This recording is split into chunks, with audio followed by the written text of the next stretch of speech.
Hello friends, welcome to my YouTube channel easiest solution. Friends, इस video में आज हम देखने वाले हैं group discussion. Group discussion communication skills को इम्प्रूव करने के लिए एक बहुत ही पावरफुल टूल होता है, जिसे बहुत सारे कॉलेजेस, बहुत सारे कंपनीज अपने स्टूडेंट्स और अपने एम्प्लॉयज़ के लिए यूज़ करती हैं। बहुत सारी कंपनीज जब रिक्रूटमेंट करती हैं तो वो अपने एम्प्लॉयज़ की कम्युनिकेशन स्किल्स को और पर्सनालिटी को चेक करने के लिए ग्रुप डिस्कशन और राउंड को ऑर्गेनाइज़ कराती हैं, जिसमें वो कैसे बोल रहे हैं, एक टीम के साथ में कैसे अपनी बात को रख रहे हैं या क्या उनकी पर्सनालिटी है, तो उसको चेक करने के लिए group discussion round companies organise करवाती हैं। रही बात कॉलेज की, तो कॉलेजेस में जो बहुत सारे कॉलेजेस हैं वो अपने स्टूडेंट के लिए ग्रुप डिस्कशन ऑर्गेनाइज़ कराते हैं ताकि उनकी स्टूडेंट की पर्सनालिटी इम्प्रूव हो सके।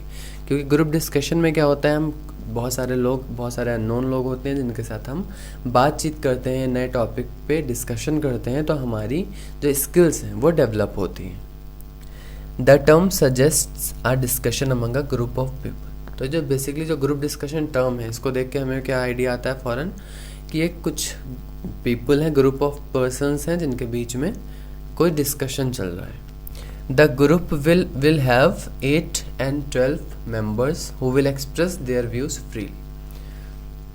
बेसिकली जो ग्रुप होता है वो 8 से 12 मेंबर्स का होता है, जिसमें वो फ्रीली अपनी कोई भी बात को रख सकते हैं, but related to the topic, क्योंकि इसमें एक टॉपिक भी दिया जाता है और उसी टॉपिक पे पूरा डिस्कशन होना चाहिए। Within a limit of 20 to 30 minutes, the abilities of the members of the group is measured। तो 20 से 30 मिनट का टाइम दिया जाता है और उसी टाइम के अंदर जो मेंबर्स हैं ग्रुप के, उनकी एबिलिटीज़ को मेजर किया जाता है, यानी उनकी क्या कम्युनिकेशन स्किल्स हैं, कैसी उनकी पर्सनालिटी है, तो इसको क्या 20 से 30 मिनट के अंदर मेजर कर लिया जाता है ग्रुप डिस्कशन के दौरान। नेक्स्ट है हमारा बेनिफिट्स इन ग्रुप डिस्कशन। अब ग्रुप डिस्कशन के बहुत सारे बेनिफिट्स होते हैं। Stimulation of thinking in a new way. तो जो हमारे कॉलेजेस बहुत सारे होते हैं वो ग्रुप डिस्कशन को ऑर्गेनाइज़ करवाते हैं ताकि उनके स्टूडेंट की पर्सनालिटी इम्प्रूव हो सके और वो आगे कहीं भी जाएं तो वो खुल के अपनी बात को रख पाएँ, और एक जो उनका शाई नेचर है, जो इंट्रोवर्ट पर्सनालिटी है, वो कहीं ना कहीं उनके अंदर से निकल जाए। तो stimulation of thinking in a new way. तो सबसे पहला जो एडवांटेज है, बेनिफिट है, वो क्या है कि जो हमारी थिंकिंग है वो बदल जाती है, या उसमें थोड़ा इनोवेशन आ जाता है, थोड़ा उसका नवीनीकरण हो जाता है। कैसे? जब हम कई सारे लोगों से मिलते हैं, नए नए लोगों से, और किसी टॉपिक पे डिस्कस करते हैं, तो हमें नए नए व्यूज़ पता लगते हैं लोगों के उससे रिलेटेड। तो हम फिर कई बार हम ऐसा सोचते हैं कि अरे हम तो ऐसा सोचते थे, लेकिन ये ज़्यादा अच्छा तरीका है इसको सोचने का या इसके बारे में सोचने का। तो हमारी थिंकिंग में क्या होता है, इनोवेशन होता है, हम नई नई चीज़ों को अडॉप्ट करते हैं, तो हमारी पर्सनालिटी पे भी बहुत ज़्यादा इसका इफ़ेक्ट पड़ता है। Expansion of knowledge. अब वहाँ पे ग्रुप डिस्कशन में इतने सारे लोग हैं और सबको अलग अलग, सबका नॉलेज का लेवल है, सब अपनी अपनी नॉलेज शेयर करते हैं, अपने अपने पॉइंट्स रखते हैं। तो इसमें जिसकी कम नॉलेज भी होती है तो उसको भी नए नए पॉइंट पता लगते हैं और उसकी भी नॉलेज में क्या होता है, इजाफा होता है। Understanding of your strength and weakness. Group discussion के थ्रू हम अपनी स्ट्रेंथ और वीकनेस को भी क्या कर सकते हैं, अंडरस्टैंड कर सकते हैं। कैसे? कि मान लीजिए एक ग्रुप डिस्कशन हुआ, लेकिन आपको ऐसा टॉपिक कोई वहाँ पे दे दिया गया जिसके बारे में आपको कोई आइडिया नहीं है या बहुत ही कम नॉलेज है, तो आपको पता लगेगा कि हाँ, मुझे और नॉलेज गेन करने की ज़रूरत है, मैं कम नॉलेज की वजह से बोल नहीं पा रहा हूँ। या अगर आप वहाँ पे हेजिटेट कर रहे हैं, नर्वस हो रहे हैं, तो भी आपको पता लगेगी अपनी कमी कि हाँ, मैं नर्वस हो जाता हूँ ज़्यादा लोगों के बीच में, इसे मुझे दूर करना है। तो बहुत सारी हमें अपनी वीकनेसेस पता लगती हैं कि हमारी नॉलेज में कमी है, या हम थोड़े नर्वस हो जाते हैं, ये कमी है, क्या कमी है हमारे अंदर जिसकी वजह से हम जो है खुल के बोल नहीं पाते हैं, खुल के बातों को रख नहीं पाते हैं। Your true personality is revealed and qualities of leadership crystallize. तो जब आप ग्रुप डिस्कशन करते हैं तो आपकी जो ट्रू पर्सनालिटी है वो रिवील हो जाती है कि आपका शाई नेचर है, आपकी इंट्रोवर्ट पर्सनालिटी है कि आपकी एक्सट्रोवर्ट पर्सनालिटी है। यानी आप एक खुल के बात रखने वाले हैं, या एक मतलब लोगों से आप दबे दबे रहते हैं, लोगों से दूर रहना प्रेफर करते हैं। तो ग्रुप डिस्कशन के थ्रू पता लग जाता है। और क्वालिटीज़ ऑफ लीडरशिप यहाँ पे क्या होती है, क्रिस्टलाइज होती है, मतलब जो भी जब हम इतने सारे लोगों के साथ डिस्कशन कर रहे हैं किसी टॉपिक के ऊपर, और जो है कई बार क्या होता है जिन लोगों को ज़्यादा नॉलेज होती है उस टॉपिक से रिलेटेड, तो वो क्या करते हैं, ग्रुप को लीड करते हैं, मतलब वो खुल के अपने पॉइंट्स रखते हैं, अपने फैक्ट्स रखते हैं, और डिस्कशन को और ज़्यादा वो क्या करते हैं, अच्छा बनाते हैं, इफ़ेक्टिव डिस्कशन बनाते हैं अपनी नॉलेज के थ्रू। तो इसीलिए उनके अंदर क्या होती है, लीडरशिप की क्वालिटीज़ डेवलप होती हैं, क्योंकि ज़्यादा नॉलेज की वजह से क्या करते हैं, वो ग्रुप को लीड करते हैं। नेक्स्ट है हमारा प्रोवाइड चांस टू एक्सपोज। अब ग्रुप डिस्कशन के थ्रू हमें एक चांस मिलता है कि हम अपने आप को एक्सपोज कर पाएँ, अपनी बातों को खुल पाएँ। एक्सपोज का मतलब होता है कि हम खुल के सामने आ पाएँ कि हम क्या हैं, हमारी क्या सोच है, हम लोगों के सामने अपने आप को पेश कर पाएँ। तो ये हमें एक चांस देता है ग्रुप डिस्कशन। लैंग्वेज स्किल्स, हमारी लैंग्वेज स्किल्स इंप्रूव होती हैं क्योंकि हम बोल रहे हैं, और जब ग्रुप में बोल रहे हैं तो जाहिर सी बात है हम घरेलू लैंग्वेज नहीं यूज़ करेंगे, यहाँ पे हम थोड़ी फॉर्मल लैंग्वेज का यूज़ करेंगे, थोड़ी ऑफिशियल लैंग्वेज यूज़ करने की कोशिश करेंगे, जिससे हमारी लैंग्वेज स्किल्स भी क्या होंगी, इंप्रूव होंगी कि हमें किस जगह पे कैसी लैंग्वेज का यूज़ करना है। नेक्स्ट है हमारा एकेडमिक नॉलेज। कई बार ग्रुप डिस्कशन में ऐसे टॉपिक दिए जाते हैं जो हमारे कोर्सेज से, हमारे एकेडमिक कोर्सेज से ही रिलेटेड होते हैं, तो ऐसे में क्या होता है, हमारी एकेडमिक नॉलेज भी बढ़ती है, तो ये भी इसका एक फ़ायदा है। लीडरशिप स्किल्स, तो इसमें लीडरशिप स्किल्स हमारे अंदर क्या होती हैं, इनकलकेट होती हैं ग्रुप डिस्कशन के through.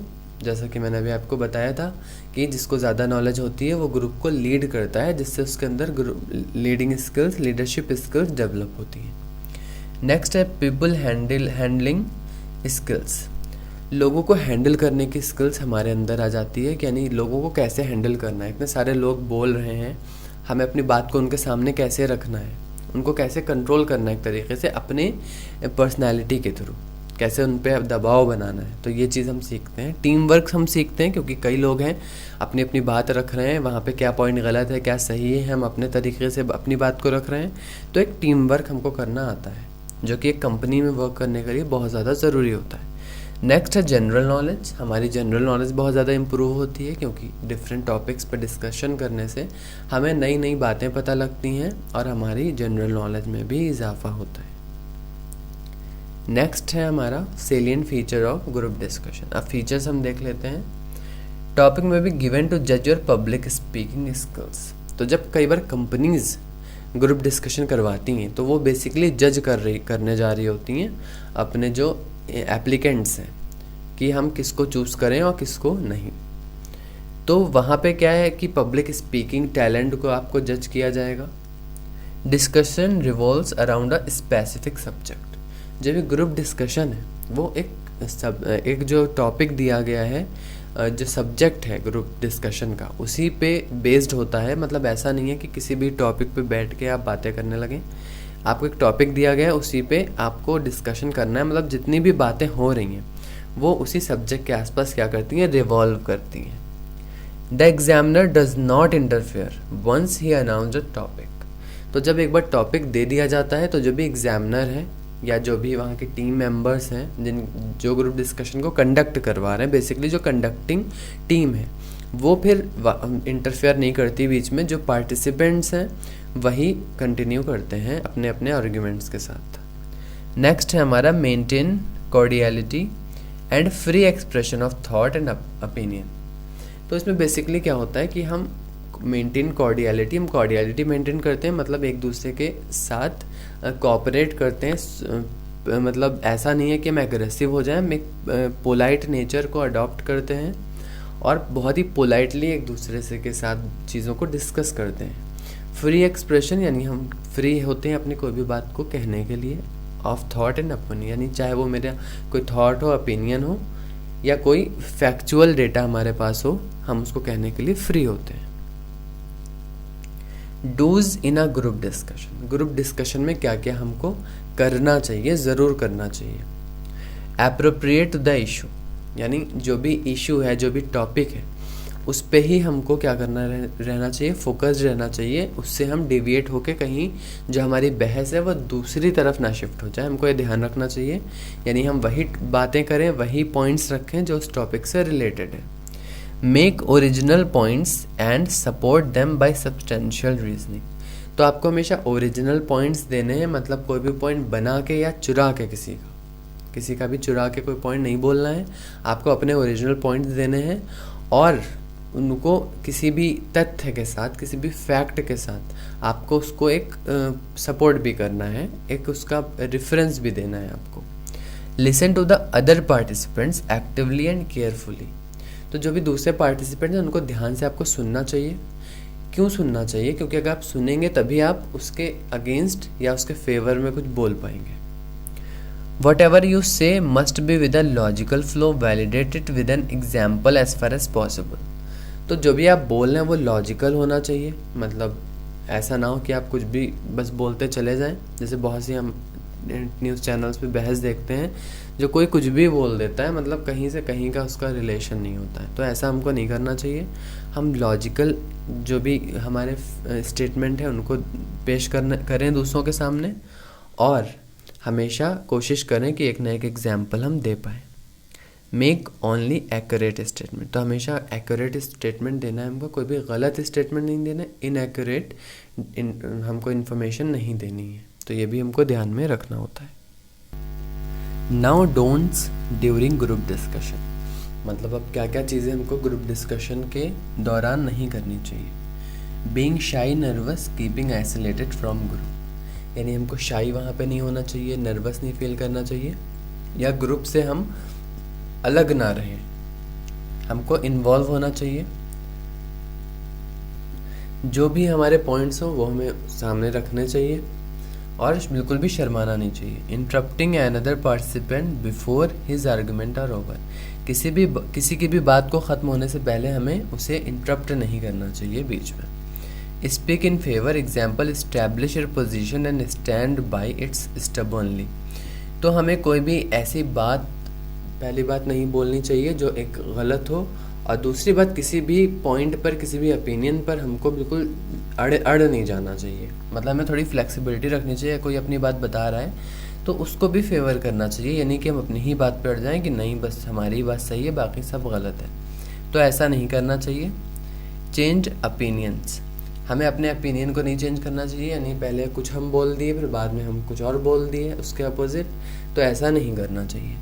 Don't make fun of any participant even if his arguments are funny, यानी कोई फ़नी बात बोल भी रहा है कोई पार्टिसिपेंट, यानी कोई अच्छी बात नहीं भी बोल रहा है या कोई ऐसी बात बोल रहा है कि हंसी आ जाए, तो भी आपको हंसी को वहाँ पे कंट्रोल करना चाहिए, क्योंकि एक फॉर्मल डिस्कशन हो रहा है तो आपको उसी हिसाब से वहाँ पे बिहेव करना चाहिए। ना अब हम कुछ इंपॉर्टेंट पॉइंट देखेंगे। Be assertive, an assertive person is direct, honest, careful and not hurting others self respect. तो असर्टिव का मतलब क्या है कि जो हम अपनी जो भी बात है वो हम डायरेक्टली रख रहे हैं, ऑनेस्ट हैं हम, केयरफुल हैं about not hurting other self respect, यानी किसकी सेल्फ रिस्पेक्ट को हमें हर्ट नहीं करना है। अपनी टोन को, अपनी पिच को हमें कंट्रोल में रखना है, यानी किसी पर चिल्लाना नहीं है। एक इंसान की तरह, एक नॉर्मल इंसान की तरह हमें ग्रुप डिस्कशन करना है। आप पेशेंट लिसनर, हमें ध्यान से दूसरों की बातों को सुनना है। राइट लैंग्वेज, हमेशा सही लैंग्वेज का यूज़ करना चाहिए ग्रुप डिस्कशन के बीच में। कोई भी ऐसे वर्ड्स जो इनफॉर्मल हैं उन्हें नहीं यूज़ करना चाहिए। Be analytical and fact oriented, तो हमें एनालिटिकल होना चाहिए, यानी दूसरों की जो बातें वो ध्यान से सुन के एनालाइज करके, और फैक्ट ओरिएंटेड बात करनी चाहिए, यानी जो भी हम बोलें तो वो हमारी बात एकदम प्रूव्ड हो, फैक्चुअल हो। कोशिश हमको यही करनी चाहिए। So that's all for this video. अगर आपको वीडियो पसंद आया हो इसे लाइक करिए, चैनल को सब्सक्राइब करिए और ज़्यादा से ज़्यादा शेयर करिए। Thank you.